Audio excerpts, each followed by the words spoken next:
How's it going, everyone? Welcome to Qualms of the Curious, Episode 4, SCPs and Creepypastas. Are you worried about being followed by a very dapper-looking man with no face and tentacles? Maybe you're afraid of blinking because you saw a statue. Well, this episode is going to be touching on all those things creepy, all those things gory, and the things that go bump in the night. How's it going, everyone? My name is Antoine. I've been joined by my lovely co-hosts, Kadant and Ishtar. How are you doing, Hi. ladies? I'm doing well. How are you? Well, since I've been researching some of these things, I've been looking over my shoulder a little bit more than I should.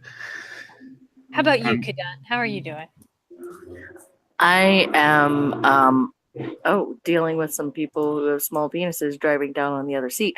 But no, I'm really happy. I made not just myself, but I made the house some beef stew and it turned out fantastic.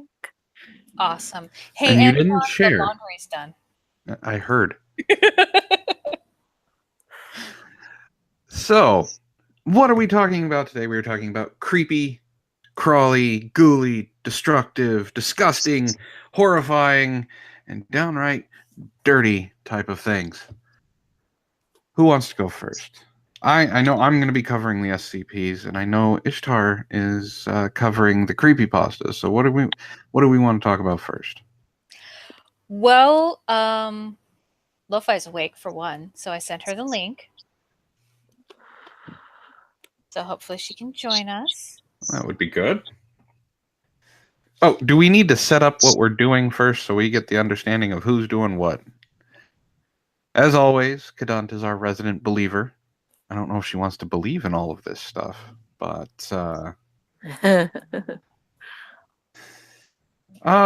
yeah, she's going to be our resident believer. Lo-Fi, who just joined, how's it going, sweetness, is going to be the one person who is telling us why all of this stuff can't happen, and I get to be a storyteller, and Ishtar gets to be a storyteller. So here's the question. Skeptic, believer, which would you like to start with, the SCPs or the creepypastas? Oh, they're kind of intermixed, so I say choose whatever you want, chat. Well, that's not helpful. Kadan? Let's start with tell me what SCPs are. Okay, so what SCP stands for is Secure, Contain, Protect. SCP is actually the fictional organization that was created to capture and contain and protect the world from these anomalies that have come across throughout the world.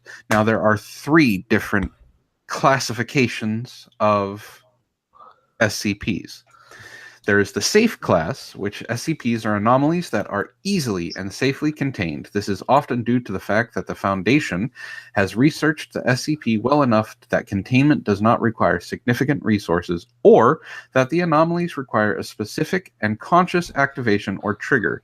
Classifying an SCP as safe, however, does not mean that handling or activating it does not pose a threat. Then there's Euclid. Euclid class SCPs are anomalies that require more resources to contain properly or where containment isn't always reliable. Usually this is because the SCP is insufficiently understood or inherently unpredictable. Euclid is the object class with the greatest scope, and it's usually a safe bet that an SCP with this will be this class if it doesn't easily fall into any other standard object classes. As a note, any SCP that's autonomous, sentient, and or sapient is generally classified as Euclid due to the inherent unpredictability of an object that can act or think on its own.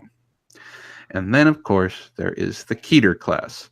Keter class SCPs are anomalies that are exceedingly difficult to contain consistently or reliably, with containment procedures often being extensive and complex. The Foundation often can't contain these SCPs well due to not having a solid understanding of the anomaly or lacking the technology to properly contain or counter it.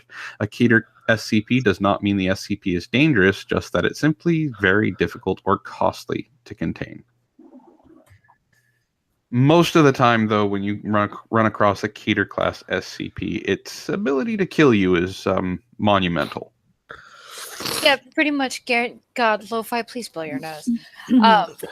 It's pretty much a death sentence if you happen to run across one of the Keters.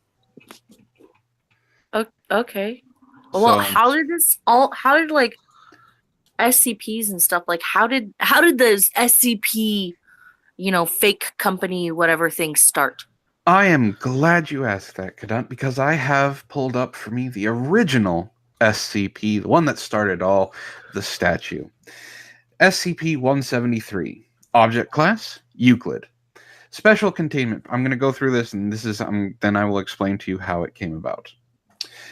Special containment procedures. Item SCP-173 is to be kept in a locked container at all times. When personnel must enter SCP-173's container, no fewer than 3 may enter at a time, and the door is to be relocked behind them.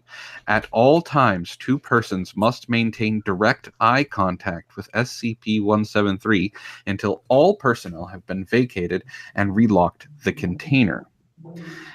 Here's the description of SCP-173. Moved to Site 1993, origin is as of yet unknown. It is constructed from a concrete and rebar with traces of Krylon brand spray paint. SCP-173 is animate and extremely hostile. The object cannot move while within a direct line of sight. Line of sight must not be broken at any time with SCP-173. Personnel assigned to enter container are instructed to alert one another before blinking. Object is reported to attack by snapping the neck at the base of the skull or by strangulation. In the event of an attack, personnel are to observe Class 4 hazardous object containment procedures. Personnel report sounds of scraping stone originating from within the container when no one is present inside. This is considered normal, and any change in this behavior should be reported to the acting HMCL supervisor on duty. The reddish-brown substance on the floor is a combination of feces and blood. Origin of these materials is unknown. The enclosure must be cleaned on a bi-weekly basis. So, SCPs kind of started as a Chan board thing. Around Halloween every year, the Chan boards, 4chan, 8chan, all that stuff, Reddit, any of the other, I don't remember what the other ones are called, get an inundation of creepy things. Well, this happened to pop up as a creepypasta, and that's how it all started. It came with a picture, and the picture is god-awfully ugly, but it is something that lets your mind kind of wander and thinking if something like this is real. The first time I came across it was on 4chan, and it was with a set of pictures, like it was a picture story of 3 people hiking in a woods. And they come across... Damn it. Small. Sorry. Mm-hmm. I'm moving inside now.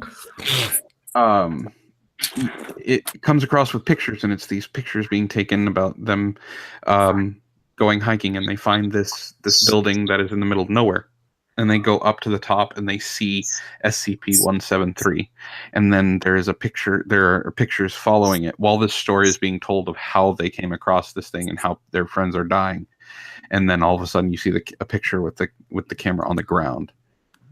And then it says this camera and the roll of film was developed after it was found by hikers, and at a certain point in time. I don't remember what year it was. So it was really cool. It was really put together really well, and it was really creepy. And then people just started running with it and created these SCPs. Okay. Well. Does that answer your question? Yeah. Yeah. No. That definitely helps. So I pulled up a couple others that are pretty popular. If you would like, Lo, do you want to say why SCP-173 couldn't exist? It's made of rebar and concrete. The entirety. There's nothing inside it. Simple. It moves faster than in a blink of an eye. It can cross the distance of a room and snap your neck. Do I need to explain why it's silly? It's an awesome SPC. It really is it basically is the meanest. It's like the Jewish golem, but it hates you. Yeah, that's true.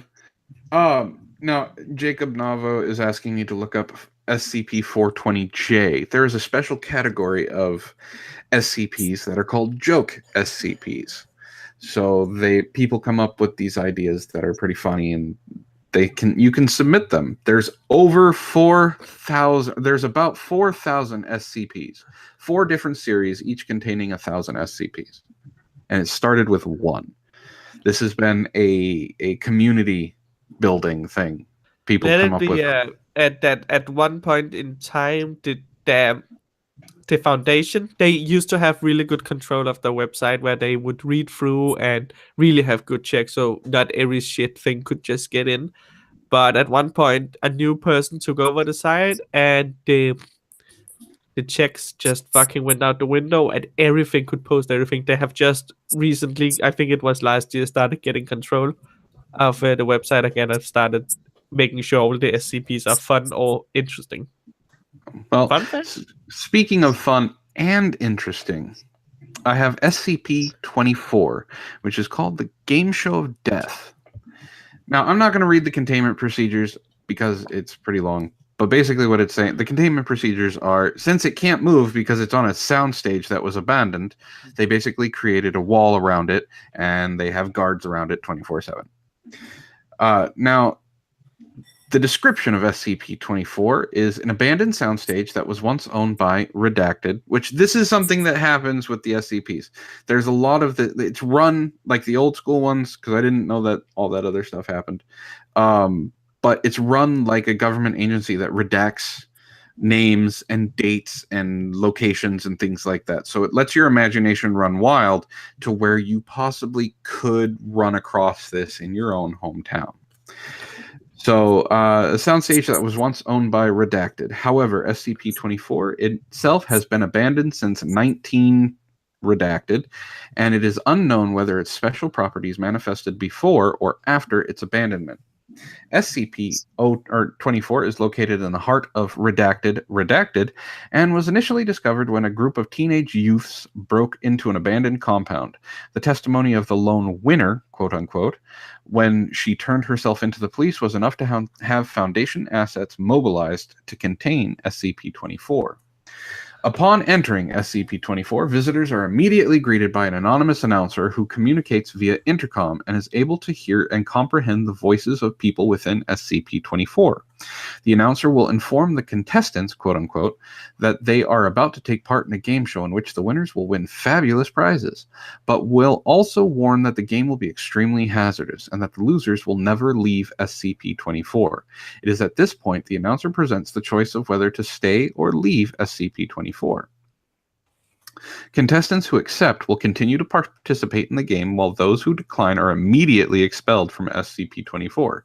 Contestants that win the game or decline to participate may never enter SCP-24 again, and entry is denied by an impenetrable, invisible barrier. It is then that the contestants are led to the actual game. The style, composition, and appearance of the game always changes in every individual playthrough, but the game is always centered around a long, elaborate obstacle course that contestants must navigate through. The rules also vary. Some playthroughs may only allow a single winner, while others encourage the creation of teams to win the game. More often than not, the obstacles seen in these games range from incredibly benign to extremely hazardous and life-threatening. As the contestants attempt to negotiate the course, the announcer will continually update their status and actively participate in the game, often giving advice, conversing with contestants, and adding new rules. As the game progresses, the obstacles become significantly more dangerous and difficult to overcome, and it is not surprising to have the entire pool of contestants succumb to the rigors of the obstacle course. If such an event happens, the announcer will express sadness at the lack of a winner, and SCP-24 will shut down, resetting only when a new batch of contestants enter. Any attempts to break the rules, such as assaulting other contestants and deliberately bypassing obstacles, are met by extreme violence. The announcer will call out an offending contestant, who will be quickly and forcefully ejected from the course by studio guardians, quote unquote. These studio guardians will immediately materialize within SCP-24 when called upon by the announcer and disappear when not needed. The contestant will never be seen again. Splat. Splat. When a winner is declared, he or she will receive a random grand prize. Any contestants that have survived the course but failed to win are immediately declared losers by the announcer. The lights will switch off, and the winner will immediately appear outside SCP-24 with his or her prize, while the losers completely disappear. However, the most mysterious aspect of SCP-24 is that after every game, a VHS tape or DVD will appear in the mailbox outside of SCP-24's main entrance. This recording is a complete record of the entire game that was previously played, even though winners have claimed that they have never seen any cameras or recording devices inside SCP-24. Also, more strangely, a live studio audience can be seen in the background cheering on the contestants. Again, winners have claimed not to have seen a live studio audience when inside SCP-24. Who wants to play the game of death? I know, that sounds fun, and it's better than allergy. Me, sweet embrace of death. My body is ready. Let's all do it. Let's all die. Lose on purpose. No, thank you. I no. I Can will you pass. imagine if you're on the set and you give your side partner like a encouraging smack on the butt, and it's seen as assault, and you just get murdered? Well, there are a couple of addendums to this.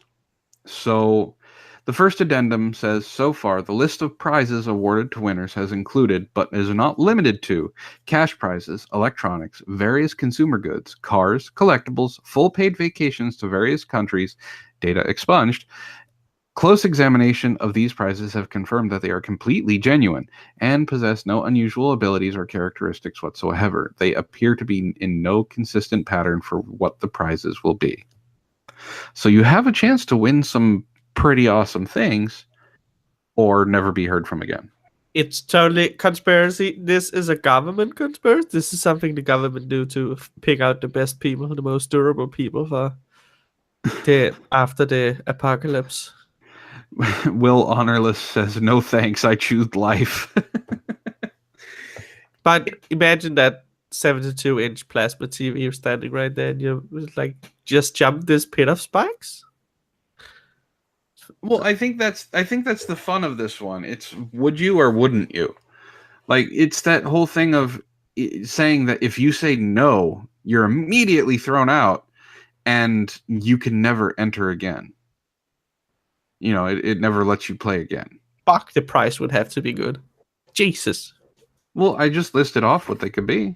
Yeah, but none of them seem to be. The monetary price might be if it's like an absurd amount of money. Otherwise, I don't think any of those things are good enough price to want to risk your life. No, That's what make it kind of silly.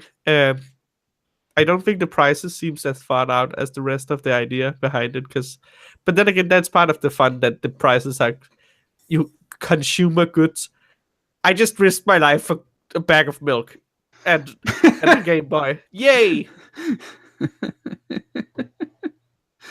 But I mean, okay, you're at least getting prizes for the risk. The people who jump out of an airplane for fun don't get prizes at the end of it, but there's still a chance of death. I haven't in a game called The Death Show versus parachuting. I do think the chance of dying is slightly larger in The Death Show. Right? The game of death versus game not show. called parachuting without a parachute. Then okay, then I would choose the game of death. Parachuting without a parachute? Yeah, that would be the. It's silly.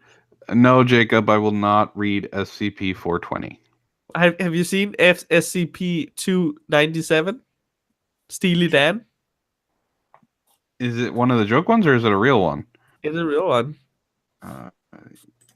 It's. You said it's Google. 297? Yeah.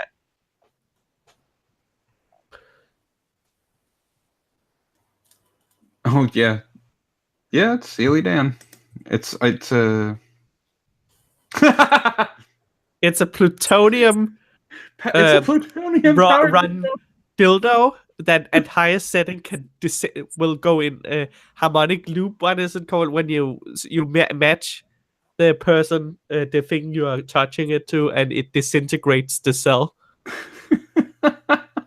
So the highest is labeled suicide, and you can hold it to a wall, and then there's no wall 10 seconds later because it will make the cells into rocks and make the rock particles just collapse.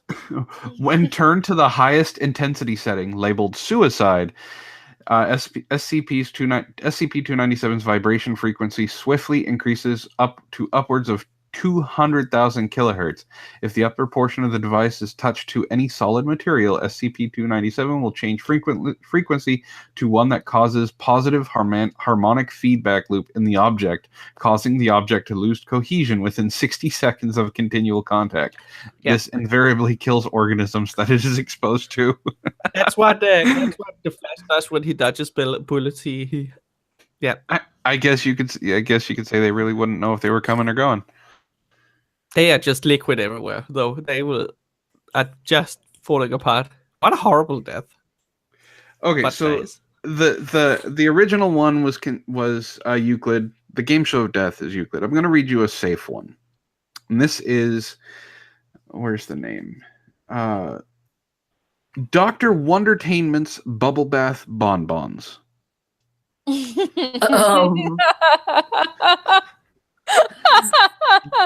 Is that a euphemism? You know what? I'm gonna read it. It's not that long. It's not that long. That's what she said. Special containment procedures. All instances of SCP-1079 are currently stored within Containment Locker 1079 at Site 19. Furthermore, watch list databases are to be updated with SCP-1079's information in order to intercept any new shipments which may appear in the future. Description: SCP-1079 is the designation given to a number of sweets brightly labeled Dr. Wondertainment's Bubble Bath Bonbons. Currently, the Foundation has redacted crates of SCP-1079 in containment, originally containing 64 packets each. The label on each packet provides the name of the product and 2 warnings. Number 1, not suitable for children under 3 years, and only 1 sweet is to be taken per sitting. In addition, it lists -% daily values of several nutrients, vitamins, and minerals, none of which are present in SCP-1079. Human subjects report tingling sensations immediately after the consumption of SCP-1079. 10 to 15 seconds later, the subject's own blood is secreted as pink bubblegum-scented foam from the subject's pores on their abdomen, arms, and back. The total volume of blood secreted in this way is typically from 30 to 50 milliliters and does not pose an immediate health risk. The volume of blood secreted increases exponentially as more pieces are consumed. Bubbles form in the subject's blood as a consequence of the SCP's intended function, causing the subject's blood to boil. Death by exsanguination occurs in 95% of subjects who have consumed 4 or more candies in one sitting. Exsanguination is compounded by foam collecting in the lungs of the consumer. After standardized animal testing was conducted, it was found that SCP-1079's effect scales with the consumer's body mass. Addendum. Since its initial discovery in redacted 1990, redacted deliveries have been made to various supermarkets globally. Attempts to trace these deliveries back to the distribution center or supplier have been unsuccessful as of redacted 2005. So it turns your belly into a bloody mess. A foamy, bloody mess. It's the ultimate diet. Yeah. Imagine because this candy is very good against children because they usually stuff a handful in their mouth in one go. So they will definitely pass the 4 candies instantly and just die. Oh my god, yes. Let's see, they're bonbons. So that means they have to be some form of chocolate. They are bright and pink and they taste like bubblegum. Oh, bright and pink and tastes like bubblegum? So is it like, okay, like the French bonbons, the chewy ones that have like the powder or whatever around them? Maybe it's something like that. Very much like that, yeah. Just God, now, those were delicious. I want some now. They do sound good. I would eat one and then Yeah. wait a while. I would I would did- eat 4. No, I- lo-fi. Exsanguination. So, Something a great idea. Lo, aside from being able to kill children almost immediately, is it possible for a candy type substance or a chemical type substance in your body to not necessarily cause blood bubbles to radiate out of your skin, but is there a possibility that something like that, some type of chemical could cause exsanguination like that? Yes. And here's the Uh, thing. Oh, go ahead. No, continue while I find them.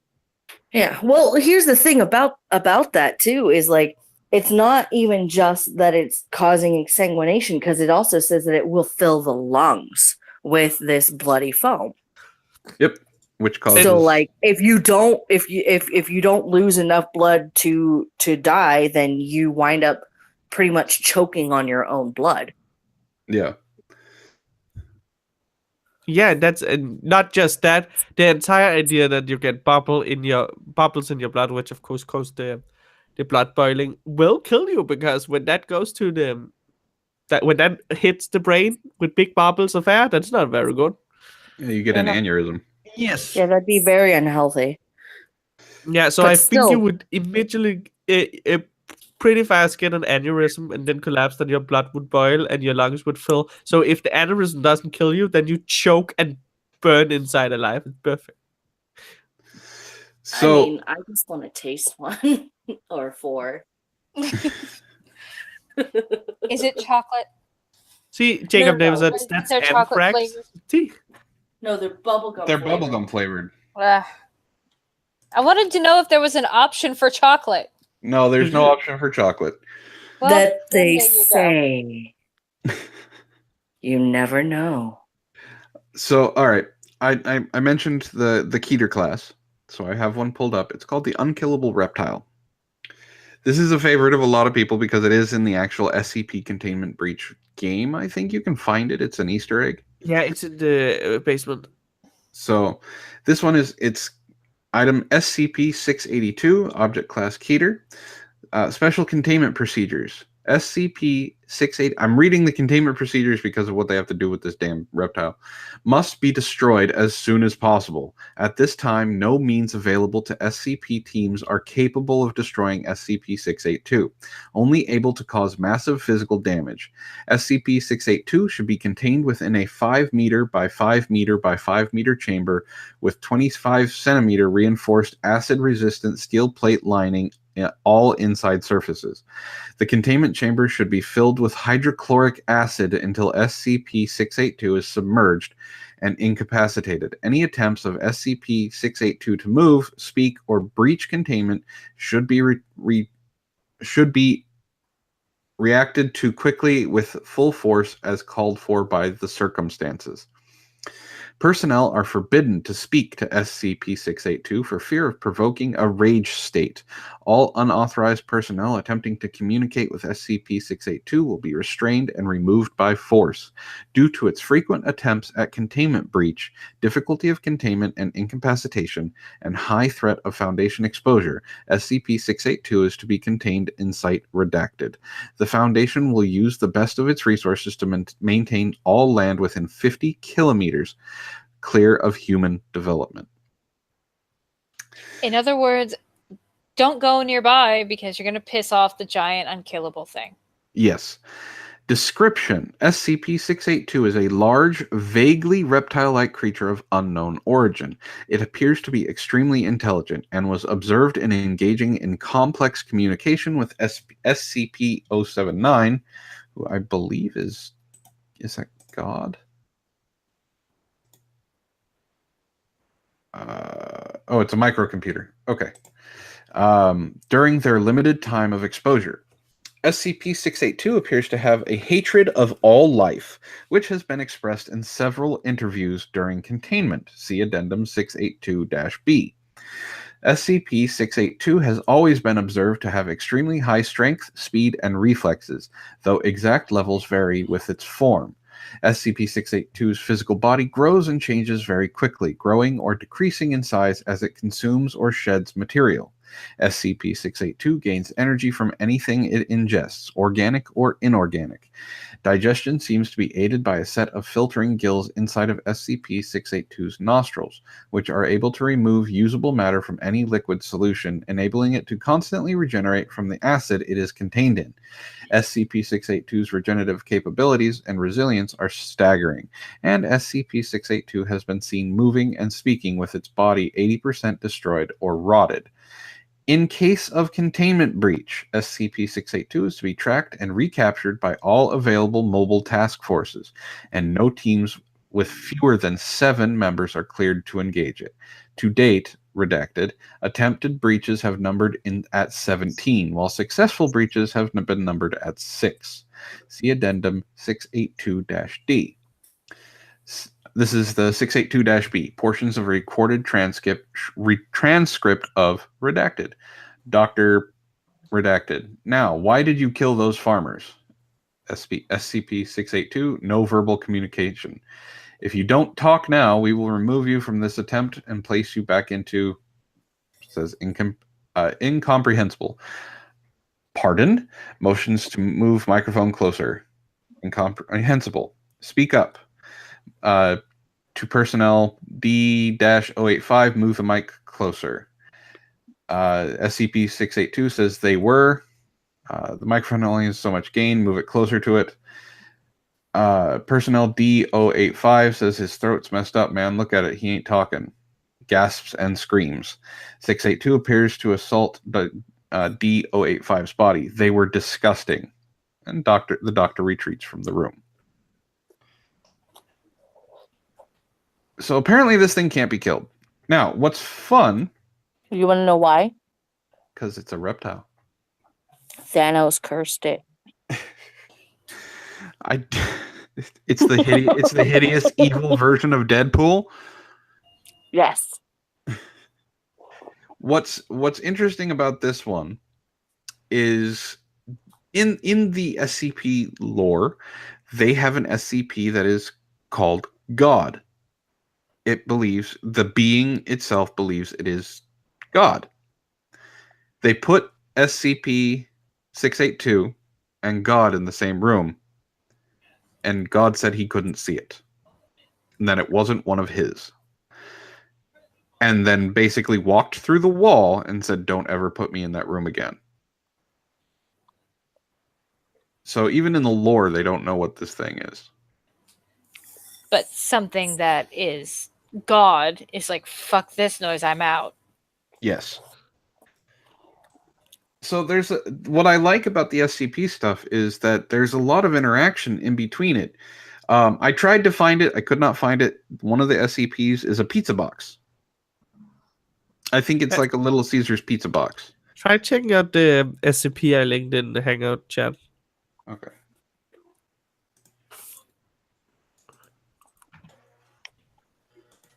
So, SC Pizza Box. I was also looking for that one, Lo-Fi. Thank you. Yes, a pizza box. So what this pizza box is just plain ordinary pizza box. I think it's a Little Caesars pizza box. When you open it, if you are hungry and you walk towards this pizza box, when you open it, it will be whatever pizza you want. Is it this one? Perfectly cooked. Probably. Hold on. Yes. Okay, I'm going to read this one because it's really cool. Okay. SCP-458, Object Class Safe.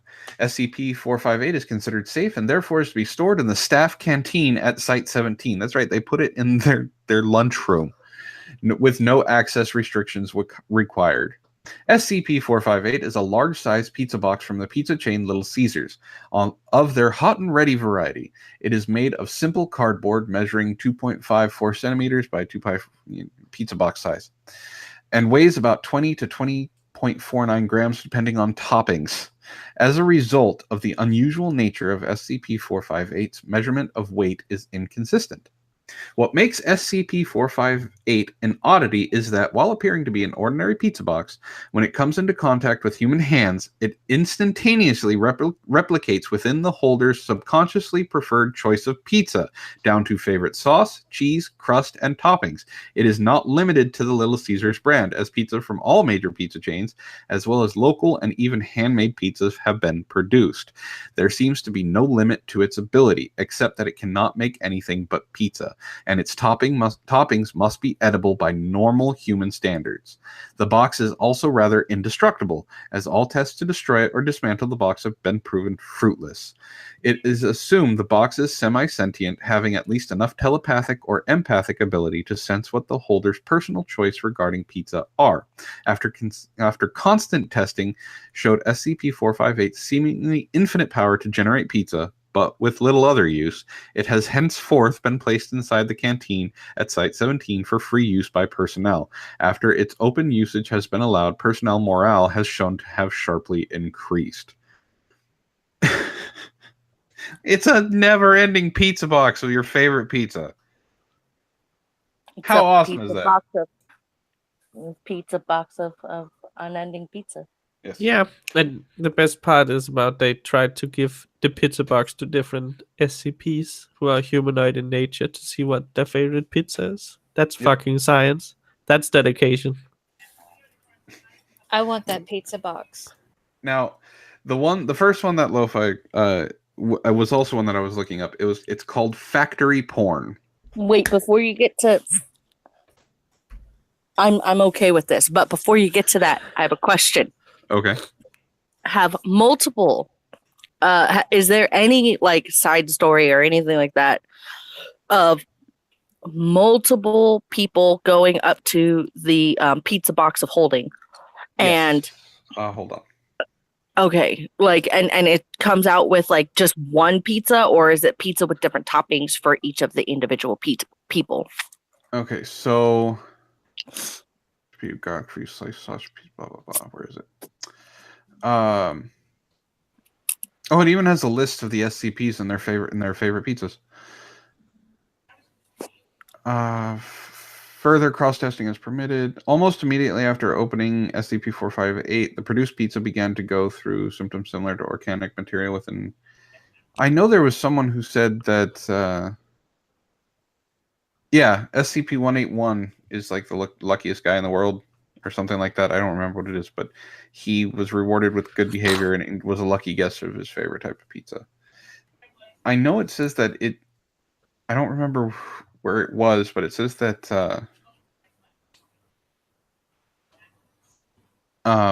like it whoever's touching it, I think, who has the strongest need or something like that, that's the pizza that gets chosen. So, but That's very sweet of it.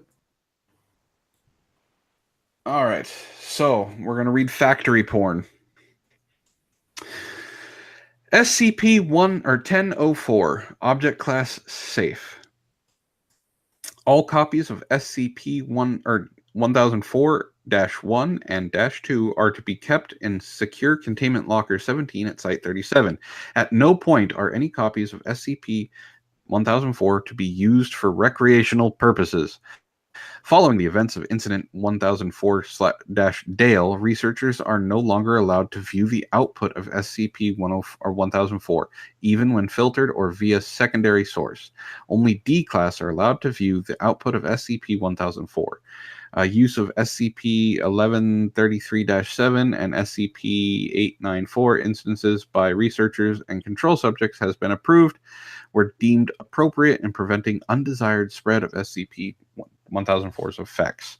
The Foundation has set out to prevent anyone from receiving copies of SCP-1004 by a planned or ordered process of unrequested electronic mailings, many of which include computer viruses, malware, or electronic worms.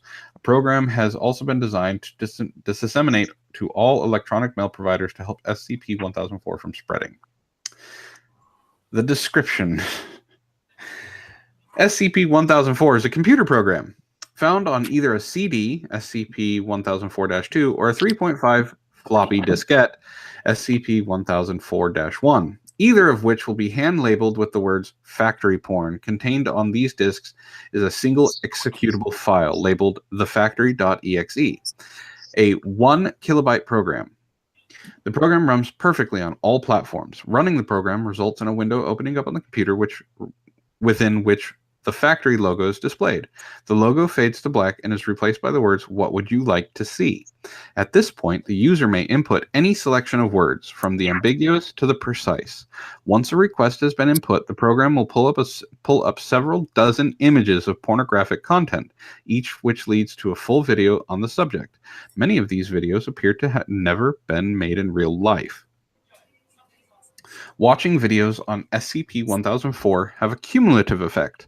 The more pornography a user views, the more disturbing their sexual desires become, and the harder sexual gratification becomes. After approximately 100 straight hours of viewing pornography, which is a lot of people in the chat right now, on SCP-1004, even the most normal, quote-unquote, of viewers will display an interest in scatology play, the torture and murder of living beings, bestiality, pedophilia, and a combination of the previous. The deadening of reactivity to sexual gratification will encourage them to either seek out such things in real life or seek to mutilate themselves and their genitalia, much So like the people in the chat. murder. It is murder porn. Yes. Well, it can Because, be. No. Well, the reason why is because, like, you know, the more you watch or whatever, the more hours of the porn that you search up through the factory porn SCP, the harder it is, the more difficult it is for you to come. Yes. And the more disturbing images you start searching up. Yeah. So murder porn. Because no matter what, like, it's gonna kill something, whether it be, you know, your balls or your people, so you could get your balls to finally just jizz. Because fuck, like, can you imagine? Can you just imagine?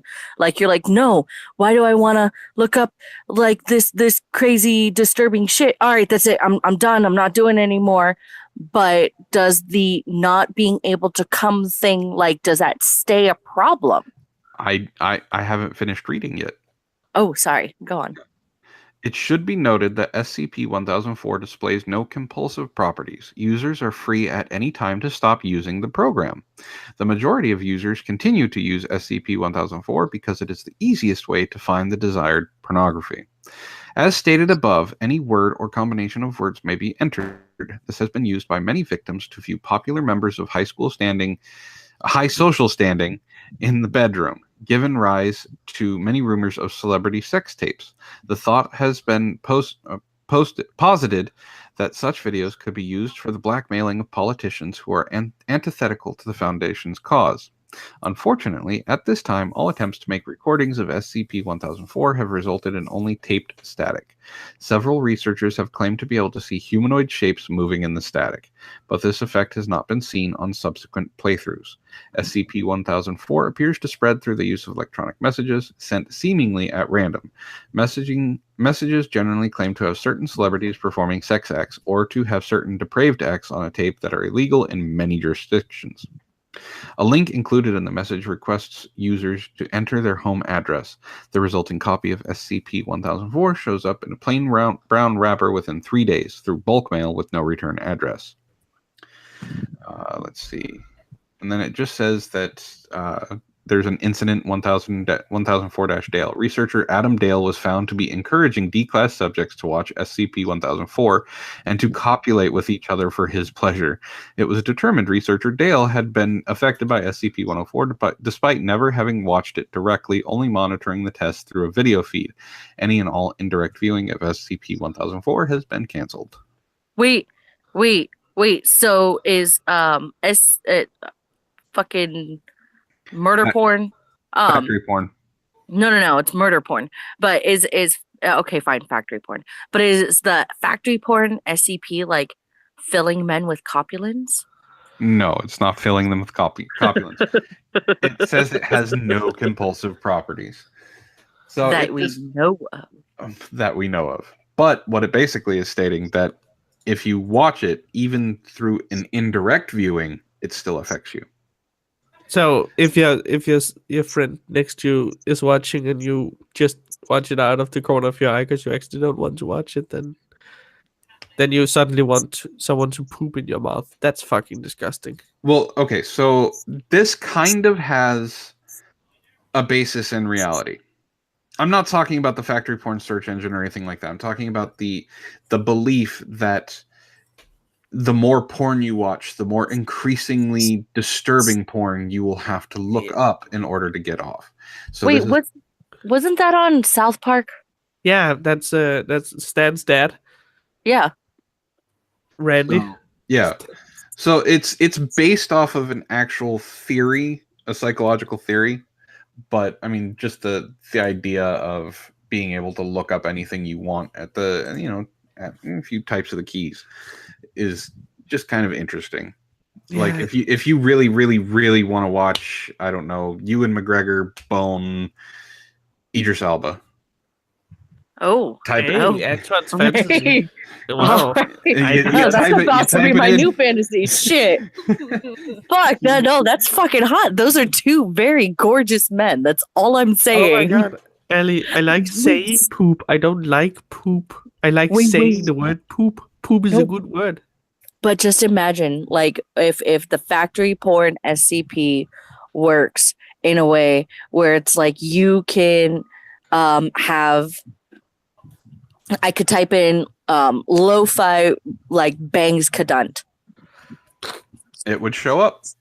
Yeah, dude, that'd be fucking amazing. I might have to See, never come again. I'm just saying, like that's the trick behind it, though. That's the trick behind it. You may want to watch it.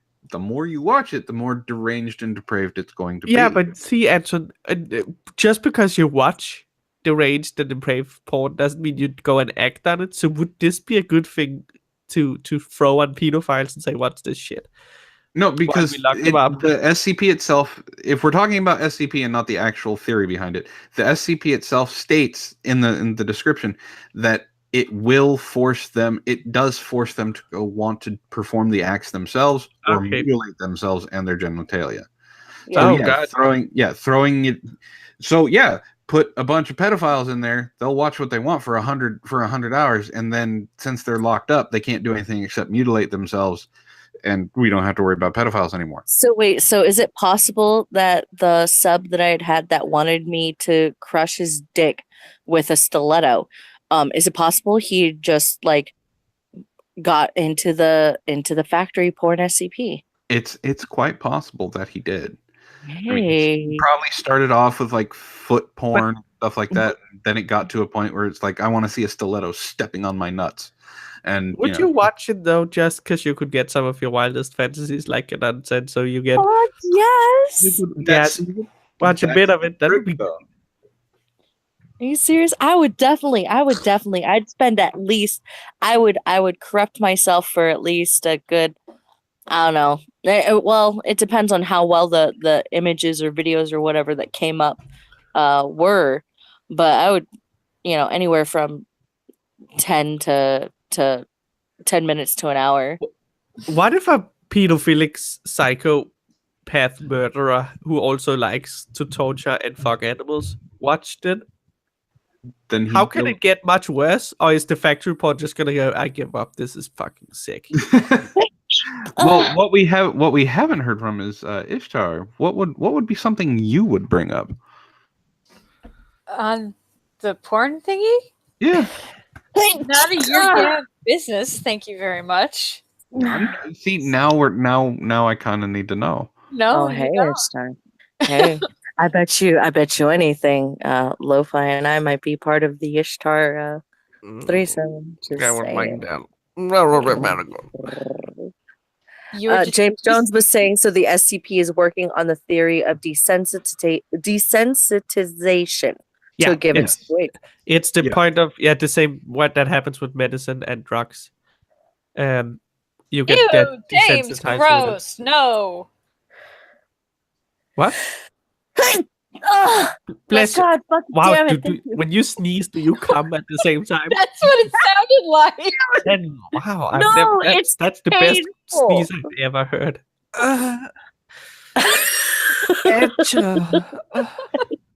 Fuck, that's awesome. I might just need you to Alright. sneeze for me when I sneeze for me. Okay, so Schmeckle, are You you want me there? to sneeze? Fuck you. Yeah, I'm here. What would you look up on the factory porn SCP? You. Betty White. Betty White would be up there, but you know, I'd be looking up my friends. Oh, I would want to see you, Antoine. You, Most likely. Brockus, Zell, all at once. Oh, no. you sick Oh, bastard. yeah. Oh, yeah, and then just sit with your phone and take pictures. Yeah, see what you did in my No, fantasy. it stated that they tried to record it, Oh, but it just shut up as static. Can I before we switch? I guess it's time to switch to creep. Can I read my favorite SCP? Yeah, go ahead. Yes. It's called the SCP 1180, so 1180. It's called A Lovely Bunch of Coconuts. It's the saddest fruit in the world. A security camera has been mounted near the transplantation site. Footage should be reviewed for change and weekly basics. Blah, blah, blah. Hard hats are mandatory. So what this tree does is it's just a normal tree that when you walk under it, it drops a coconut on your head. As the coconuts mature, they rattle. And when they hit a certain rattle, you know, this is when the coconut is ready to be put down. The problem is when you try to cut open the coconut, you get hit by extreme emotional distress, so you might kill yourself. So it's a mood altering coconut. Yeah, it makes you sad when you try to. You go sad because you're trying to kill the tree's babies. And I like the idea. A lovely bunch of coconuts that makes you suicidal when you open the coconut. That's it. There's no more to it. Short, concise, to the point. Come on, Ishtar, tell us what you would look up. No, I'm not going to. It's none of your business. Tell me a secret DM. I'll never say anything. I might go, oh, ho, ho, ho. So if we're not live streaming, that's fine. No. And I am absolutely not beat red, so shut up. Yes, you are. I can feel the redness from here. Yes. You feel nothing? I can feel it in my loins. Holy soul. Yes. None of you need to know. We're going to Yes, move we on Zool, now. motherfucker, Zool! All right, it's time for some creepypastas. I've been talking for almost an hour reading these things off, so let's switch things over to the wonderful and beautiful Ishtar, so she can tell us about these what a creepypasta is. Creepypastas are very similar to SCPs in terms of what they are in general. They're more story based though, but they're things that people have come up with, have seen that they just put their own little spin on. They're like urban ask a folk question? tales, right? They are. Basically, that's exactly what they are. Is they are urban folk tales. They're the new legends of Bigfoot. Can I ask a basically. question? You can To ask a that. question. I'm glad. Thank you. But SCPs are creepypastas, right? Not all of them. Some of them are just ideas that people have come up with, and they write something, and But, they write it in the government type speak. But how is that not a creepypasta? Because it's not always creepy. I mean, we just read about the factory porn. When you think about it being out there, yeah, it's read creepy. But think about the original one, 173. The image that is with it is creepy. The idea of it is creepy, but the writing of it, which was written like a government form, is short not. horror fix. Paranormal stories. So all SCPs must be, but most of them are horror related. Look at it like they're cousins. They're different, but they're still part of the same family. Of the new generation of lore and monsters that people have come up with out of their collective imagination. You know. I mean, technically, I created an SCP for a role-playing game, and I didn't realize it. It wasn't until a couple of friends of mine actually pointed it out. But Ah! oh, God, she, Orgasm. uh-huh. But see.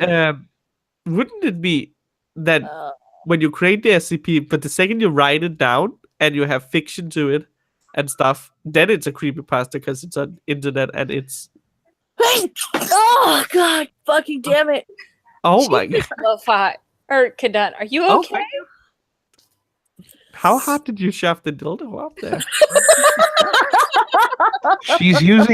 She's not on suicidal yet. She's working up to it. Damn it!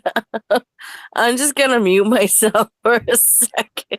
Somebody keep an eye on the chat. She's Fucking, she's it's about she's to. been using the aubergine, Lo-Fi. There's another one. Oh shit! Okay, so yeah, my question is fine.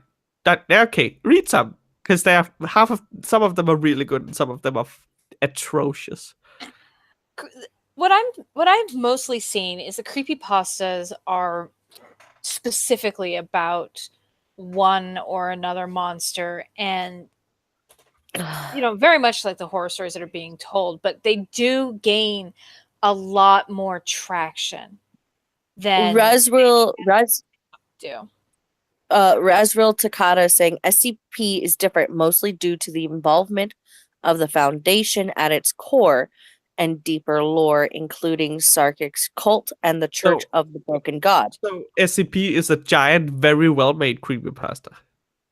You could look at it like that, yeah. I mean, it's a community made creepypasta. Yeah, Like, so it's where every other normal creepypasta is basically a separate little someone decides to write about a lamp that kills sheep, and it does it when he sleeps. Something like that, but that's a new unlike the SCP. SCPs, you start getting some very devoted followers of the creepypastas. Perfect example, and here's my segue, is Slender Man. I don't think there's a lot of people who haven't heard about Slender Man at this point, but yeah, he's on YouTube. His name is Undoomed. Have you not watched? I mean, come on. So Undoomed made these small kids want to kill their friend. No, it's no, different I think thing. you're throwing out accusations right now, Antoine. You no, can't back because up. You should be careful with that. Undoomed has said himself that he took his avatar from Slender Man.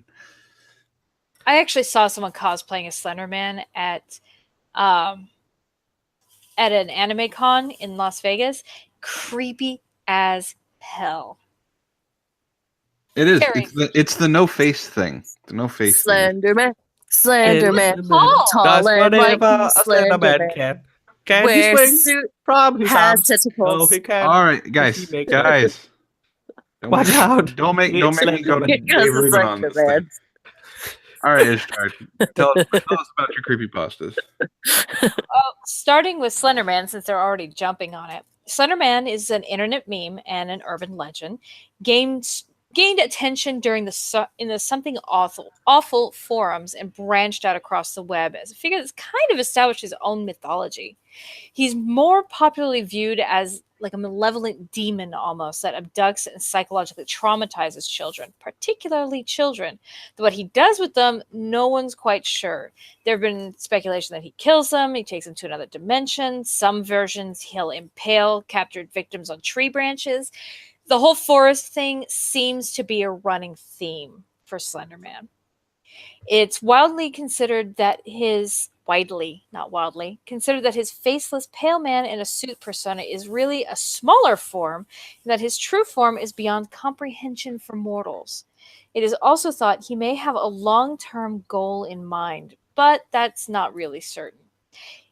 Everyone has heard of him, or at the very least, everyone has heard of the Slenderman killings. Those girls who became obsessed with him and believed that he was truly trying to contact them and had them stab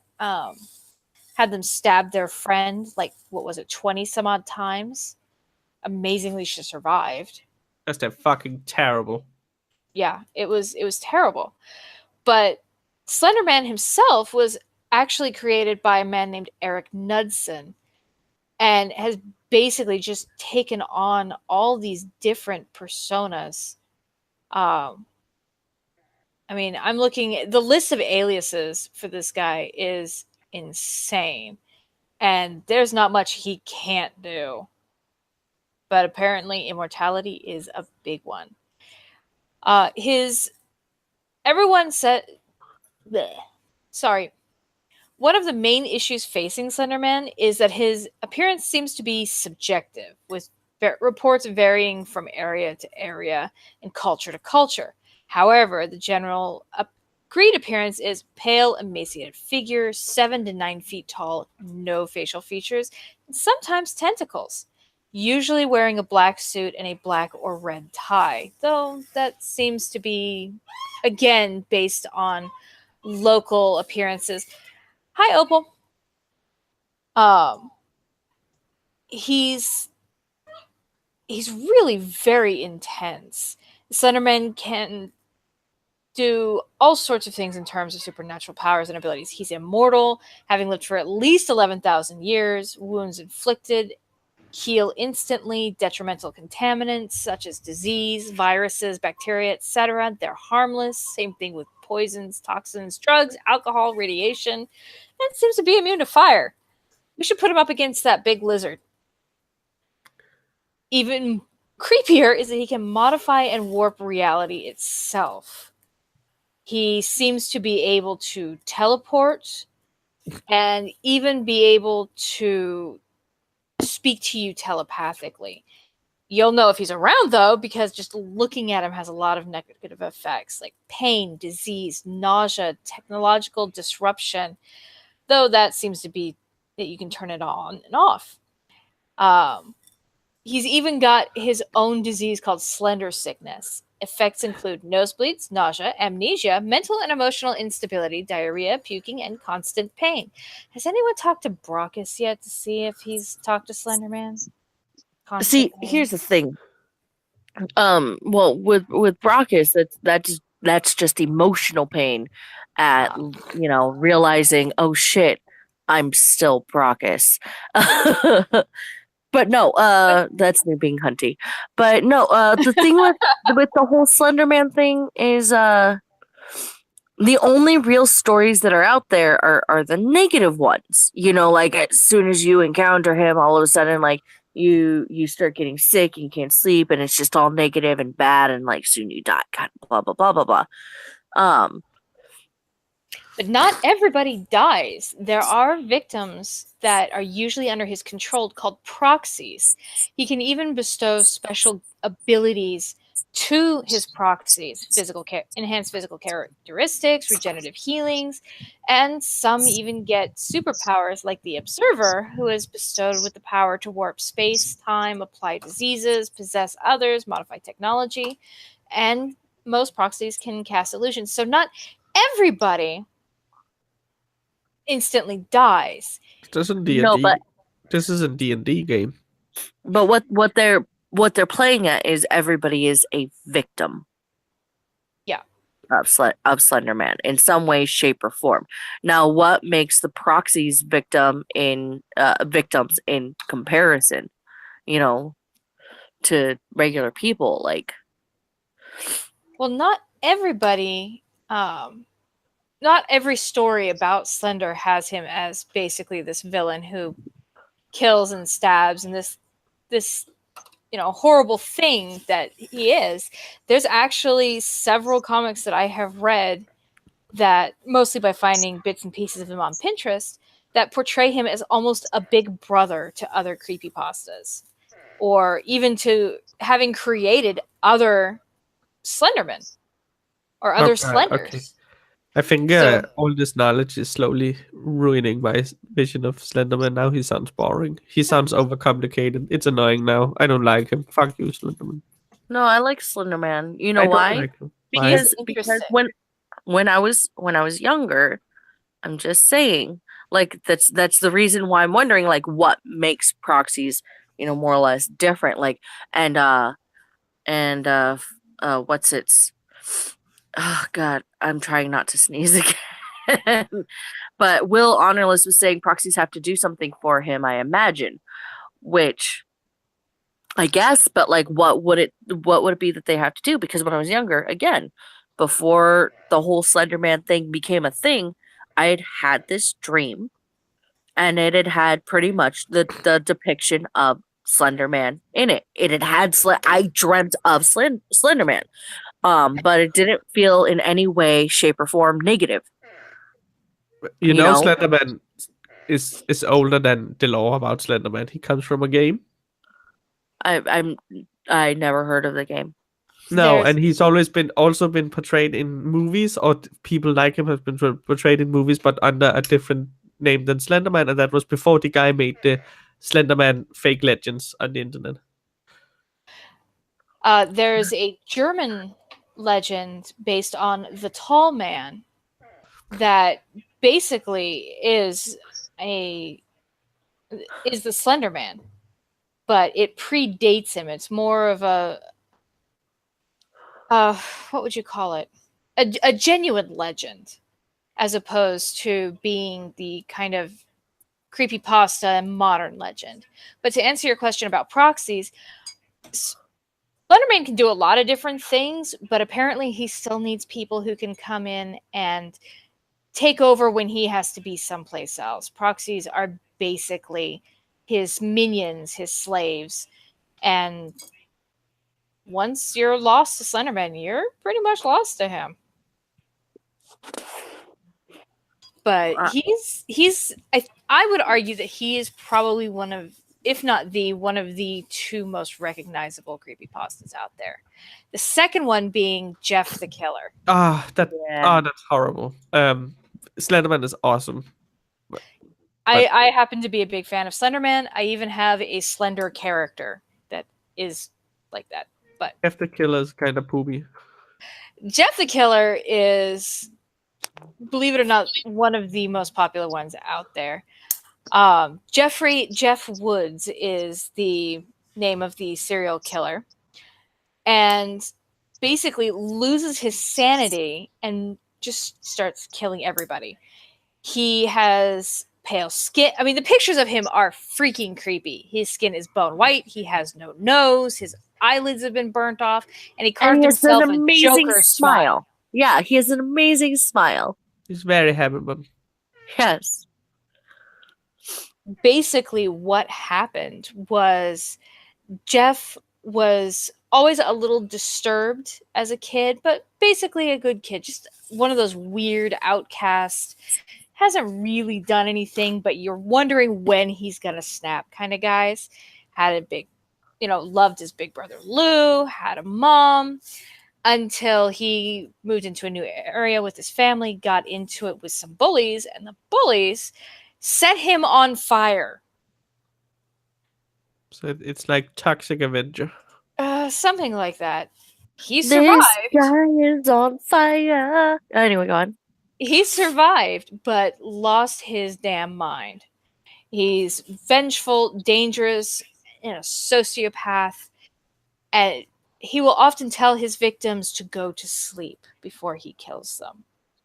His usual, he's good with hand to hand. He's physically strong, stamina. He's got enhanced senses, high speed, and yeah, he's basically out to kill anything and everything. He just wants to kill as many people as he possibly can. However, he screwed up at one point, and there was a gal in the neighborhood who had been nice to him. Her name was Jane. And because she was nice to him when everyone else was evil, when he snapped, well, not evil, but when they were cruel to him, when he snapped, he decided he was going to make a friend. Did the same thing to her. And she became Jane the Killer. Oh God. Yep. Difference is Jane is out to destroy him. She goes after the people that he's hunting so that he doesn't get them first. She's trying to get to him. And it's very twisted, this whole thing. But if she knows who he's hunting, why is she not just waiting near the people he's hunting and then jumping him? She's not exactly sane herself. So it's like a twisted version of Joker and Harley. Yeah, just it's really kind of basically. Yeah, that's honestly why I don't like Jeff the Killer, because it's so fucking unoriginal. it's insanely unoriginal. Like Slenderman has some originality to like people like the legend like Eyeless Jack and stuff have originality to it. The Rake has the expressionless and stuff like that. But Jeff She's the Killer's boring. $2 from American American- Phoenix. Why no Thorn? This is kind of her thing. There's the internet. There's no one has a thing. No, he's talking about SCPs and creepypastas. Oh. The reason why is that after I think it was the second episode had gotten like pretty much derailed, real hardcore. It was I decided that we're not going to have actual guests on at least for a while. Just to keep it a little more to the decided format. And actually get And- through all the massive amounts of information that we throw out every week. Yeah, and on top of that, like I know Thorn is super busy a lot of the times.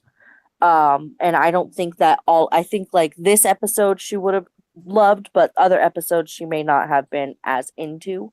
And I'd rather it be something that she can be really into versus, just like, oh well, maybe one episode she'll actually like kind of thing. Yeah, that makes a lot of sense. But since Lo-Fi is not wild about Jeff himself, Lo-Fi, you like video games, right? Yeah, I do. Do you like Zelda? Oh, it's been drowned. It's Ben Drowned. Ben Drowned is basically the story of, if anyone's played Majora's Mask, you know about the Elegy of Emptiness, which basically allows you to create a statue of whatever form you're currently in. So if you make a statue of your Zora form, there you go. And Ben Drowned is the Link statue. And I just clicked out of the page. Oh, crap. No. Yeah, I know. Has the I most love depressing fucking face. Legend of Zelda. Like you can't is get my me favorite. started on a Legend of Zelda like creepypasta style thing and then stop by clicking out of the page. How dare It was you? an accident. It was an accident. Hold on. Okay. I'm holding. Oh, I'm very squishy right now, squish. But no, shut up or I'll sneeze on you. Anyway, Don't do it. Please do. But the sounds you've been making, that's not bad. Yeah, you know record what? it. Motherfuckers. God damn it. God fucking damn it. Oh, now you sound like Cell. Oh my god, you're the god damn it. God fucking damn it. God damn it. God fucking damn it. God damn it. God fucking damn it. But no, yeah, I fucking hate my fucking sneeze, man. It's painful. They're painful. They are painful sneezes. They are. It sounds terrible, and I'm sorry that sucks for you. It's all right. It entertains all everybody else who has ever pretty much. If I didn't dox myself, if I'd never been doxed at all, just hearing my sneezes alone is a dox. Because I can't. You go ahead and tell me one other person who sneezes in the same fucking way that I do. Okay, I fixed it. I found it. We're back. All right, I got so it. Ben Drowned. Yes, Ben Drowned relates the story of a guy who buys a secondhand copy of Majora's Mask from a creepy old guy, because it's always a creepy old guy. And the copy apparently once belonged to a boy who died, presumably by drowning. But as he plays, the guy who bought the game soon discovers that the copy is more than it seems. Strange events start occurring to him, things that were not coded into the game by developers of Majora's Mask. Even a malevolent mind seems to have possessed the cartridge, screwing with his game and apparently outside his life. And no one's quite sure if this evil entity is actually Ben, the boy to whom the game used to belong, or something else. The story ends with the mysterious entity known as Ben tricking the readers into downloading a file from the guy who bought the game's computer containing Ben, thus allowing it to break free and spread all over the internet. The person who created this creepypasta actually did recordings in game that... What is that? Okay. Slenderman. It's Jeff the Killer. It's Ben Drowned. He's come out of the game to say, Okay. Go to sleep. I'll kill you. The guy who did this Uh, actually did, in fact, put out recordings, made adjusted hacks to the game to really make it sound believable. The character he created is dangerous, malevolent, manipulative, oppressive, and sadistic, and even messes within his dreams. So it's really an interesting twist on how video games can become major creepypastas themselves. okay. Yeah. Which kind of freaks me out every time I play Zelda now. I don't care. I will still play Zelda. I mean, Majora's Mask, for me, still to this day, is the creepiest one. It is. Yeah. It is the creepy because it has so much to do with death. It's Jesus Christ. It's not the best one, I would say, but it's very good and it is creepy. It is a legitimately creepy Zelda game. James, I will not be touching Brockus. That's not happening. God damn Yeah. it. Like both Brockus and Will Honorless, like in the chat right now. Are just depressing the shit out of me. Yeah. Wow, that's very sweet of you. None of them except Brofi. What's up, bro? Brofi has the permission to touch me. None of them except Lo-Fi has permission to touch me. Even if we had permission, we wouldn't want to. Yeah, Moving no, on. here, Brockus, you wanna be sad? Here, I'll make you even more sad by being a bigger cunt. Brockus, don't do that. You're derailing. So, The next creepypasta I wanted to talk about is actually closer to a cryptid than it Oh. is to your standard urban legend. Have you heard the story of the rake? Yes, because that's also where they have quote unquote recordings of. I wasn't asking you. I was asking Kadun. I'm sorry. You You know mentioned everything, Lo. We already know that you know everything. well, you had mentioned you'd mentioned the rake during our cryptids episode last week. And one sec, yeah, Brockus, just stop. Just stop. Just whatever. I'll just yes. All right. I'm gonna ignore him. All right. Cool. So yes, you had mentioned the rake, but we never got to go into it because we were gonna do this episode where we're gonna talk more of the SCPs and the creepypastas. So please, yes, let me learn me about the rake. The picture of the rake is really freaking creepy because it was taken by a night vision camera, so the eyes are all glowing, and it looks like this skeletal humanoid thing with no lips, no ears, great big teeth, long claws on the hands. Like instead of fingers, just talons, and just moving on all fours. It's creepy as hell. The rake is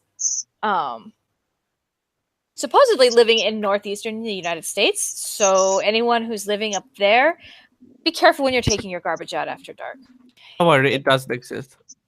It is reported to stalk people for years, learning everything it can about them and even threatening them with information on family, friends, personal lives. Very territorial. And though it only attacks when provoked, it has attacked out of malice many times, which that kind of contradicts itself. But these are creepypastas and information is skeptical. The Rake's legend originates from 4chan. In 2005, an anonymous user posted a thread where he uploaded many ideas of new monsters to the website. One in particular stood out, resulting in the user creating a new post regarding more ideas about the creature. In the new post, the user just described the photography in his own words. Eventually, the photo got its name, The Rake. The story and mythos went through many changes and alterations at the beginning. One of the earliest stories about the Rake was posted on the Something Awful website. And they actually went back and put together a pretty substantial history to describe where this came from. Pre-1600s, according to mythology, stories of the rakes seemingly began in the early 12th century. However, most material documentation or reports have been mysteriously lost or destroyed over the years, because of course.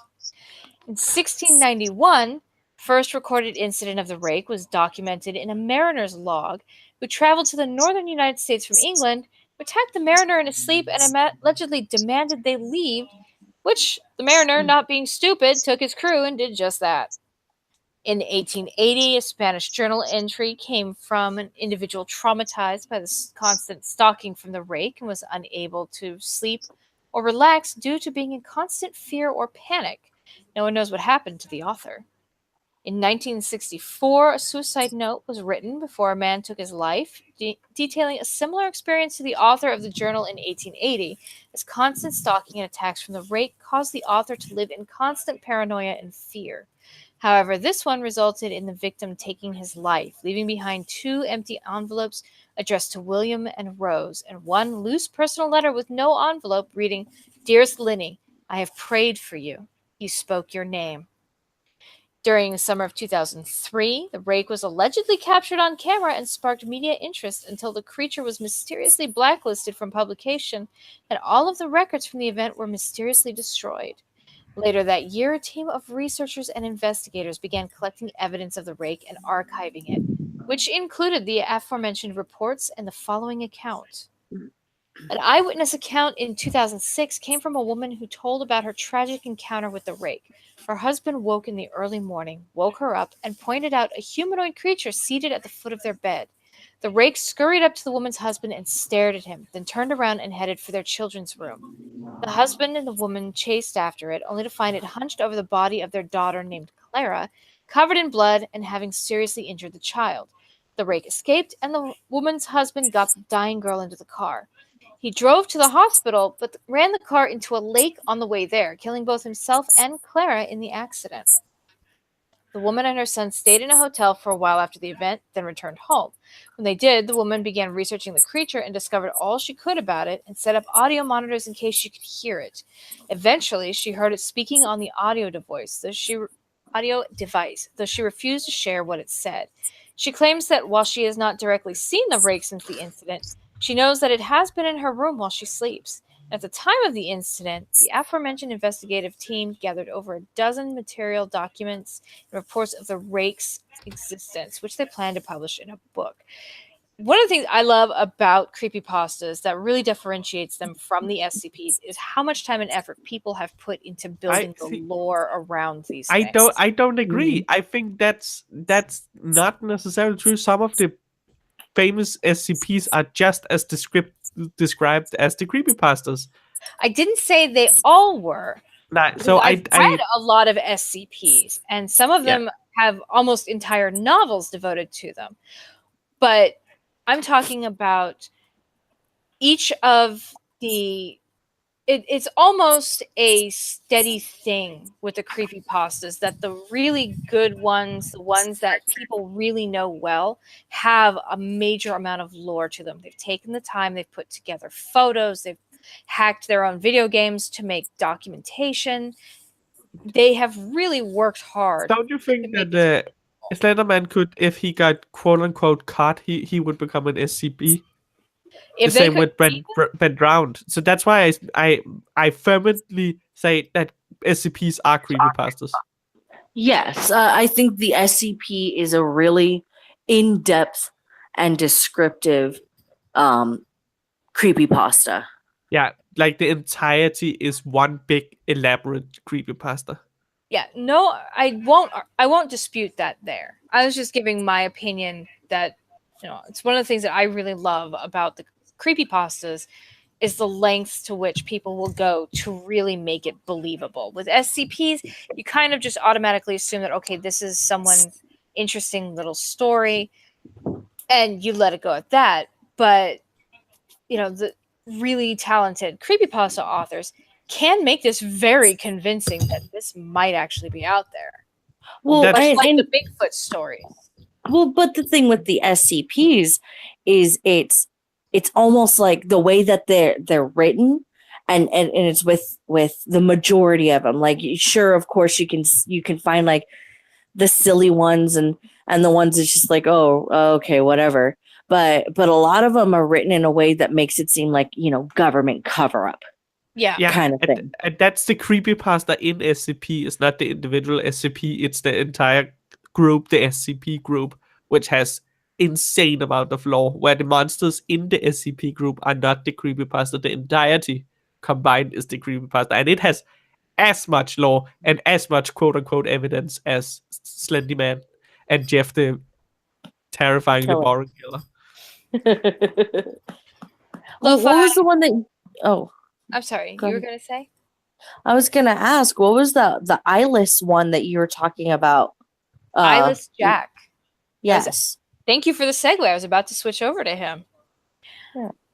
Eyeless Jack is different than the other ones that I have listed here. No one really knows what his actual origin is supposed to be. A lot of people have written their own, but nothing has been confirmed. What they do know is he is a serial killer, but his goals, origins, motivations, age, true name, or whatever there's no real known information about him. He's called Eyeless Jack because he has no eyes. He has black blood and the ability to see with no eyes. So, like, I'm sorry. oh, it's gonna be like, what's he got? Echolocation or something? And also it's just not no eyes, it's giant black holes in his head. Yeah, Oh. I mean, it looks like they were carved out. Eyeless Jack is usually described as a person in a black hoodie and an expressionless black mask with no nose or mouth. Black liquid, supposedly blood, is dripping from the eye sockets behind the mask. He's infamous. Oh. Yep, he is infamous for being able to successfully remove a victim's kidney while they are asleep and sew up the wound flawlessly, so it is apparent that he has anatomical, maybe even medical knowledge. He also possesses tremendous stealth and is almost never caught in the act. In the So original, I'm sorry. Sorry, isn't Eyeless Jack considered a proxy of Yes, he is considered to be a proxy in several stories. In the original story about Eyeless Jack, a man named Mitch moves in with his brother Edwin after his house is foreclosed on. A week later, Mitch wakes up with a gash on his cheek, and after going to the hospital, the doctor reveals that Mitch's left kidney has been removed overnight. Around midnight that night, Mitch wakes up to see Eyeless Jack over his bed with the blue mask and the black liquid dripping from the eye sockets. Mitch manages to grab his camera and take a picture before Jack attacks, and then Mitch is able to escape and flee into the woods, where he trips and is knocked unconscious, because everybody trips and is knocked unconscious. When he wakes up, he's in a hospital, and it's revealed to him that his brother Edwin had been killed the previous night. His parents drive him to the house to collect his belongings, and when Mitch enters, he sees Edwin's corpse and a small object lying next to it. He observes it to find out that it is his kidney with a bite taken out of it, covered in black goo. Okay, but all right, but no. That right there, the whole his brother had been killed the night before or whatever, and then his parents came to take him back home, and when he went into his house, kind of thing, like there's his brother's body, like that right there, like that killed the whole story for me. Otherwise, I was totally on board. I was like, ooh, that's good, but there's no fucking way in hell the police would find a dead body, or the parents would find a dead body, have the police come and investigate, and like not remove the body. Yeah. Oh, I totally agree. The person who wrote the original story really kind of went overboard on that one.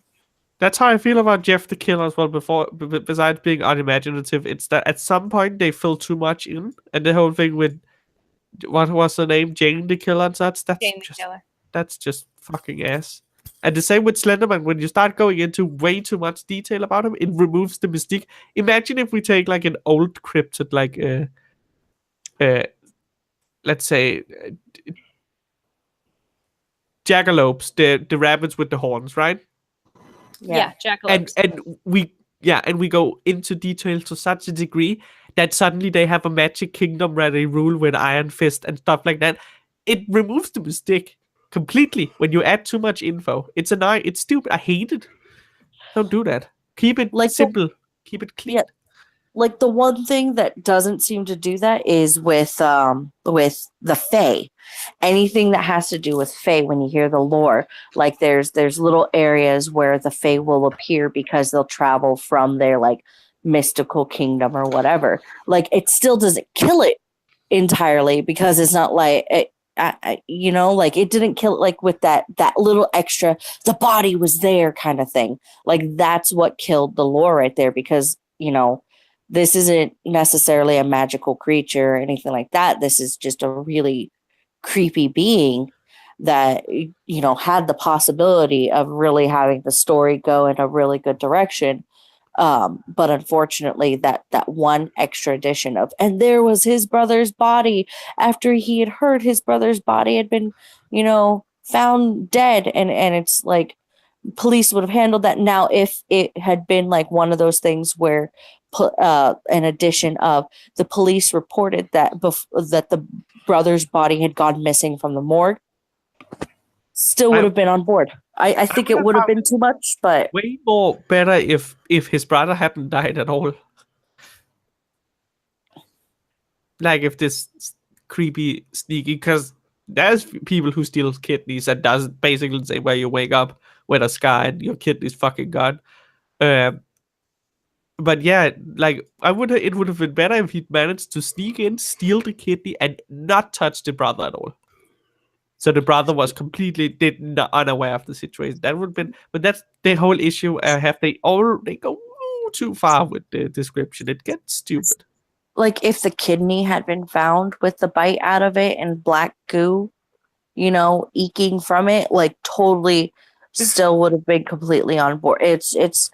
And I feel bad because like it is a really good story and it's really creepy, but it was just that one small addition, with no extra context that helped to kill it for me a bit. Yeah, it removes the mystique a lot of it. It makes it more stupid than much else. It's sad. I want them to be like the old cryptids would say, in the Loch Ness lives Nessie, who's the Loch Ness monster. What do we know? It lives there. What else do we know? Nothing. That's way more interesting and way more like, oh, I would want to check that out than saying, in the forest lives a guy who he's big and tall, has no face, has a suit, has a woods in the house. He goes hunting for kids. He might bring them to another dimension. Sometimes he has a proxy. Sometimes he does something else to people. He might kill them. Sometimes he doesn't kill them. Sometimes he brings with him a disease. Sometimes he doesn't. Like, Jesus Christ, come on, stop. Well, Slenderman is supposedly a living, breathing type of person. And we as humans are very inconsistent, change our behavior. So there's no reason to believe that Slenderman wouldn't, based on situation, change his behavior as well to achieve his ends. No, What but that's not my point. Is not what he does. My point is when you write a compelling story about a monster, because Slenderman's not real. Slenderman's never gonna be real. And when you write a compelling story about a monster, give it that is mystical. Give it some mystique instead of just overfilling every gaps. Like, couldn't it be fun if you got a disease when you looked at it? Oh, that would be fun. Wouldn't it be fun if he could maybe teleport? Oh, that would be fun. That's too much. It's adding too much.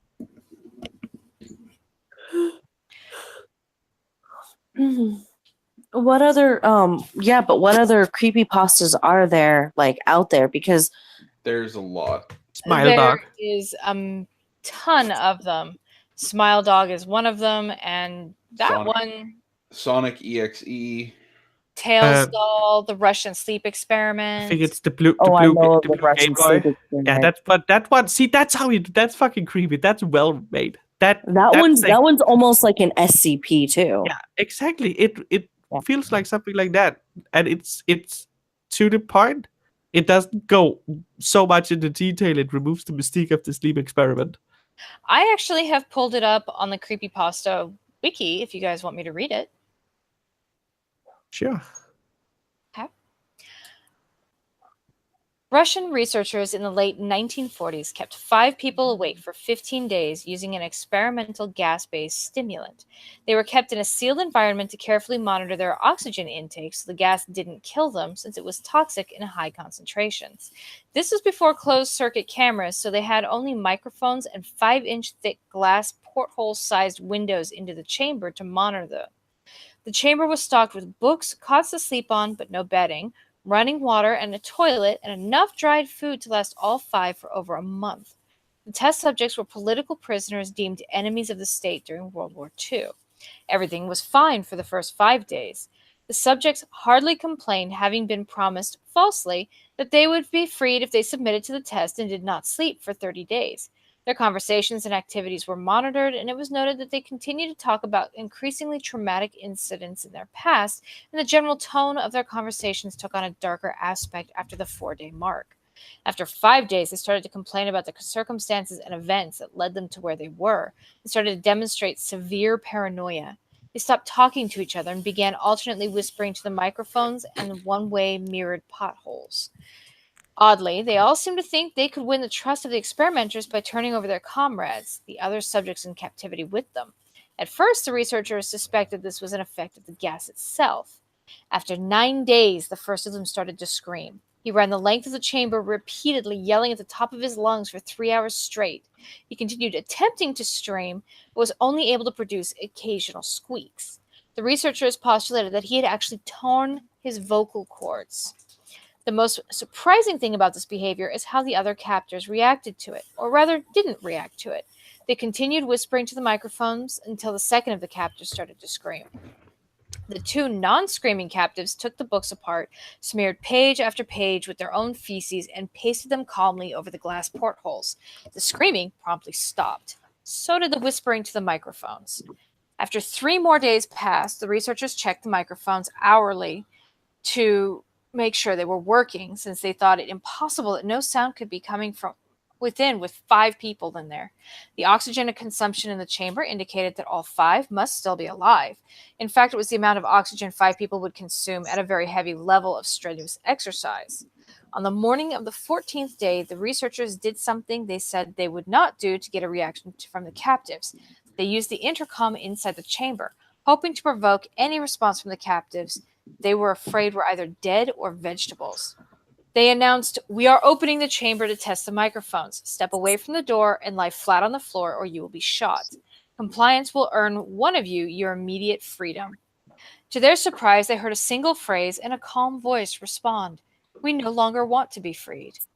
Debate broke out among the researchers and the military forces funding the research. Unable to provoke any more response, using the intercom, it was finally decided to open the chamber at midnight on the 15th day. The chamber was flushed with the stimulant gas and filled with fresh air, and immediately voices from the microphones began to object. 3 different voices began begging, as if pleading for the life of loved ones, to turn the gas back on. The chamber was opened, and soldiers sent in to retrieve the test subjects. They began to scream louder than ever, and so did the soldiers when they saw what was inside. 4 of the 5 subjects were still alive, although no one could rightly call that state that any of them in life.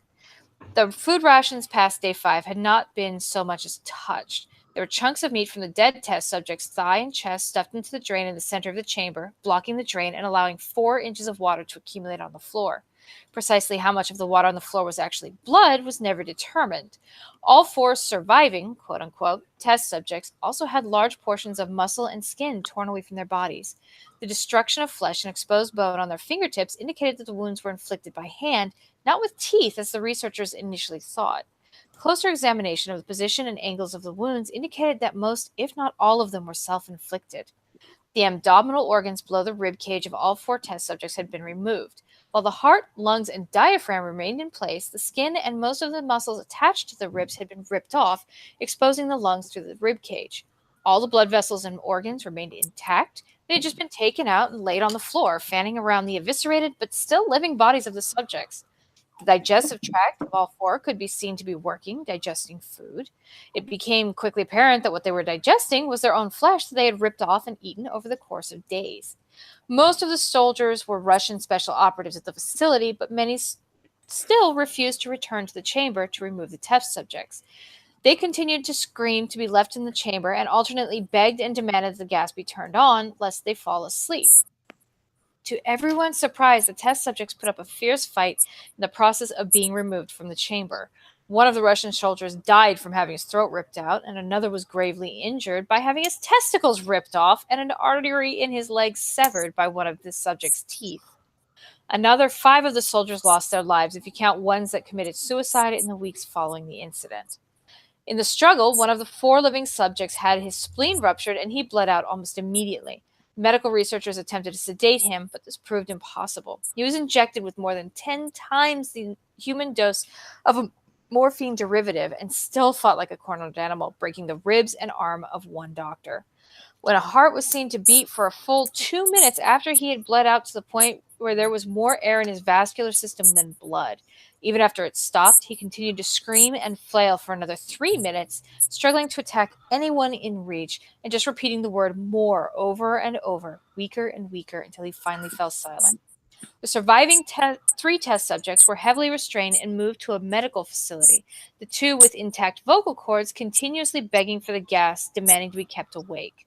The most injured of the 3 was taken to the only surgical operating room that the facility had. In the process of preparing the subject to have his organs placed back in his body, it was found that he was effectively immune to the sedative they had given him to prepare him for the surgery. He fought furiously against his restraints when the anesthetic gas was brought out to put him under. He managed to tear most of the way through a 4-inch wide leather strap on one wrist, even though the weight of a 200-pound soldier was holding that wrist as well. It took only a little more anesthetic than normal to put him under, and the instant his eyes fluttered and closed, his heart stopped. In the autopsy of the test subject that died on the operating table, it was found that his blood had triple the normal level of oxygen. His muscles that were still attached to his skeleton were badly torn, and he had broken 9 bones in his struggle to not be subdued. Most of them were from the force of his own muscles had exerted on them. The second survivor had been the first of the group to start screaming. His vocal cords destroyed, he was unable to beg or object to surgery, and he only reacted by shaking his head violently in disapproval when the anesthetic gas was brought near him. He shook his head yes when someone suggested reluctantly that they try surgery without anesthetic, and did not react for the entire 6-hour procedure of replacing his abdominal organs and attempting to cover them with what remained of his skin. The surgeon presiding stated repeatedly that it should be medically possible for the patient to still be alive. One terrified nurse assisting the surgery stated that she had seen the patient's mouth curl into a smile several times whenever his eyes met hers. When the surgery ended, the subject looked at the surgeon and began to wheeze loudly, attempting to talk while struggling. Assuming this must be of something of drastic importance, the surgeon had a pen and pad fetched so the patient could write his message. It was fairly simple. Keep cutting. The 2 other test subjects were given the same surgery, both without anesthetic, although they had to be injected with a paralytic for the duration of the operation. The surgeon found it impossible to perform the operation while the patients laughed continuously. Once paralyzed, the subjects could only follow the attending researchers with their eyes. The paralytic cleared their system in an abnormally short period of time, and they were soon trying to escape their bonds. The moment they could speak, they were again asking for the stimulant gas. The researchers tried asking why they had injured themselves, why they had ripped out their own guts, why they wanted to be given the gas again. The only response was, "I must remain awake." All 3 subjects' restraints were reinforced, and they were placed back into the chamber, awaiting determination as to what should be done with them. The researchers, facing the wrath of their military benefactors for having failed the stated goals of their project, considered euthanizing the surviving subjects. The commanding officer, an ex-KGB, instead saw potential and wanted to see what would happen if they were put back on the gas. The researchers strongly objected but were overruled. In preparation for being sealed in the chamber again, the subjects were connected to an EEG monitor and had their restraints padded for long-term confinement. To everyone's surprise, all 3 stopped struggling the moment it was let slip. They were going back on the gas. It was obvious at this point all 3 were putting up a great struggle to stay awake. One of the subjects that could speak was humming loudly and continuously. The mute subject was straining his legs against the leather bonds with all his might. First left, then right, then left again for something to focus on. The remaining subject was holding his head off his pillow and blinking rapidly. Having been the first to be wired for EEG, most of the researchers were monitoring his brainwaves in surprise. They were normal most of the time, but sometimes flatlined inexplicably. It looked as if he were repeatedly suffering from brain death before returning to normal. As they focused on the paper scrolling out of the brainwave monitor, only one nurse saw his eyes slip shut at the same moment his head hit the pillow.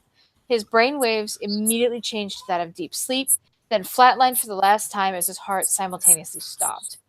The only remaining subject that could speak started screaming to be sealed in now. His brainwaves showed the same flat lines as the one who had just died from falling asleep. The commander gave the order to seal the chamber with both subjects inside, as well as 3 researchers. One of the named 3 immediately drew his gun and shot the commander point blank between the eyes, then turned the gun on the mute subject and blew his brains out as well. He pointed his gun at the remaining subject, still restrained to a bed, as the remaining members of the medical and research team fled the room. I won't be locked in here with these things. Not with you, he screamed at the man strapped to the table. What are you? He demanded. I must know. The subject smiled. Have you forgotten so easily? The subject asked. We are you. We are the madness that lurks within you all, begging to be free at every moment in your deepest animal mind. We are what you hide from in your beds every night. We are what you sedate into silence and paralysis when you go to the nocturnal haven where we cannot tread. The researcher paused, then aimed at the subject's heart and fired. The EEG flatlined as the subject weakly choked out, so nearly free.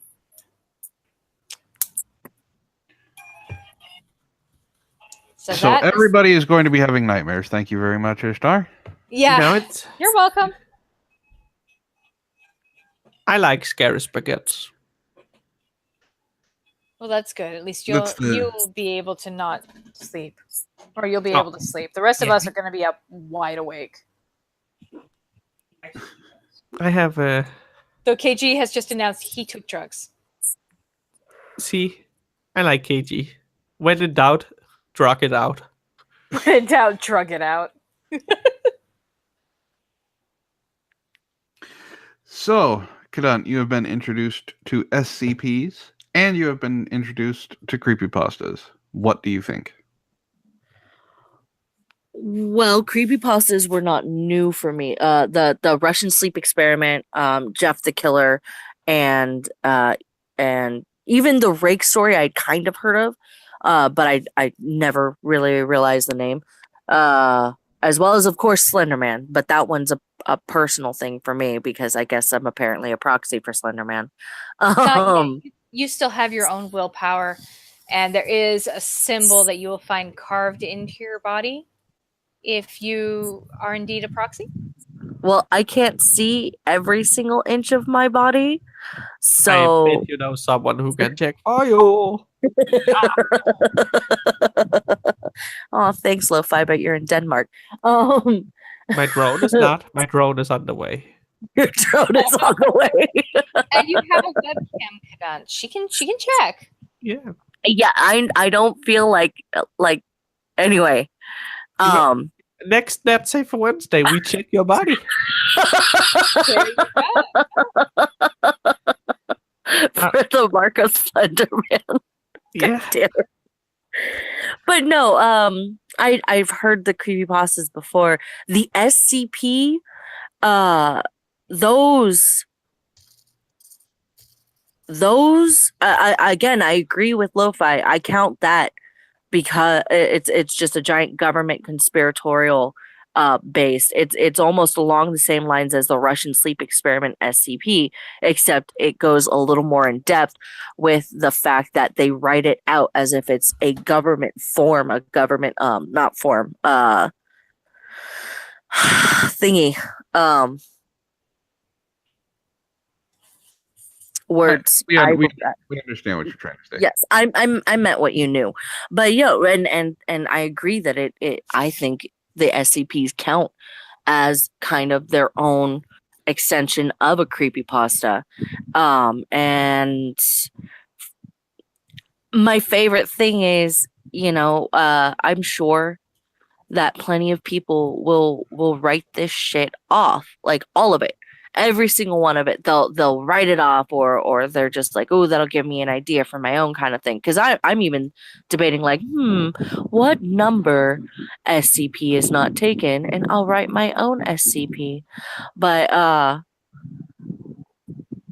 it's still one of those things that you never know. Like, especially for me, the Slender Man thing, like that's real enough for me. The extensive lores that go really in depth with all the stuff, like that can take one out of it with certain things, and I can understand, but that's just how it works. And you never know, like within all of the different stories and all of the different lores and all of the different, like there could be sprinklings of truth. Yeah. Well, So I completely disagree with that. Gem Max in the chat says, "Okay, this shit is fucking with my PTSD a little, so I'm out." So we screwed with somebody tonight. I think that's actually a really good place to end the show. What do you guys think? I think it's good. I think psychological trauma is always a good ending moment. Well, then, thank you, ladies and gentlemen, for joining us for Qualms of the Curious. This has been episode 4, SCPs and Creepypastas. I've been joined by Kadant, Lo-Fi, and Ishtar, and we hope to see you guys next time. We don't know what we're going to be doing, but it's going to sure as hell be less creepy than this shit. Have a And good don't one, forget everyone. to clean your cocks and clean your cunts. And wipe your asshole, Braggers. I'm watching you. It's about time. It's that I time am of not. month, Braggers. You have Good to I'm night, not watching you. everybody. Good night. once a month.